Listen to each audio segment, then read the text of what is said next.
commence ce journal donc avec cette annonce du ministère israélien de la Défense. L'entrée de marchandises privées dans la bande de Gaza va être à nouveau autorisée. Des produits alimentaires de base, des aliments pour bébés, des fruits, des légumes, des articles d'hygiène. Bonjour Claire Duhamel, vous êtes à Jérusalem. C'est donc une annonce du ministère israélien de la Défense. Que faut-il comprendre ?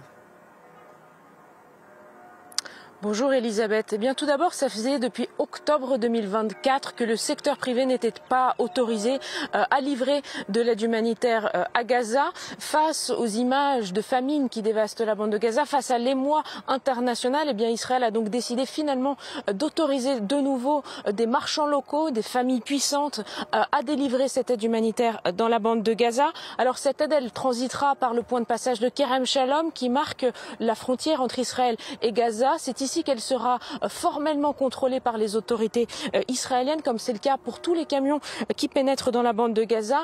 Le Kogat, qui est l'organe israélien qui administre les territoires occupés, dit que ces biens seront payés par transfert bancaire uniquement, que ces transferts seront très contrôlés.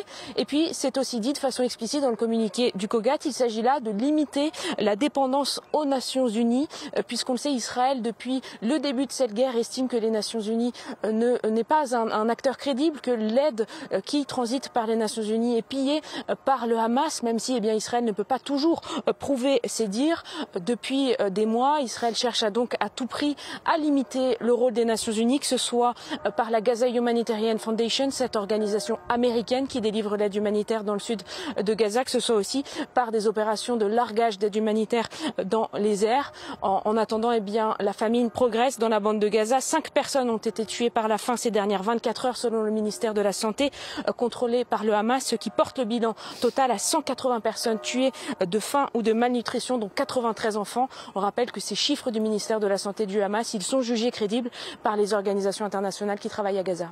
L'assouplissement clair de l'entrée de ces données privées dans Gaza intervient à un moment très particulier, alors que Benyamin Netanyahou pourrait annoncer une nouvelle phase de l'offensive sur l'enclave. Oui, Benyamin Netanyahou a annoncé qu'il allait réunir son cabinet de guerre dans les prochains jours et qu'il allait donner de nouveaux objectifs à son armée pour une nouvelle phase dans la guerre à Gaza. Alors selon les premières fuites qui émanent de sources israéliennes crédibles, Netanyahou voudrait planifier la prise totale de la bande de Gaza.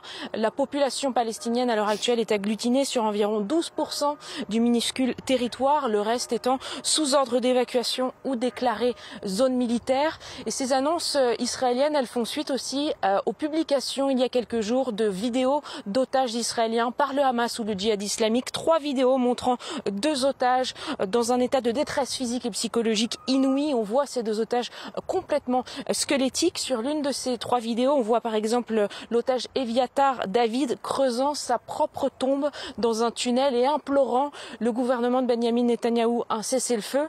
Il reste environ 59 otages dans la bande de Gaza, dont 20 sont considérés comme en vie par les autorités israéliennes. Il y a en Israël une opposition de plus en plus ferme à la guerre dans l'opinion publique, des manifestations comme tous les samedis depuis le début de cette guerre.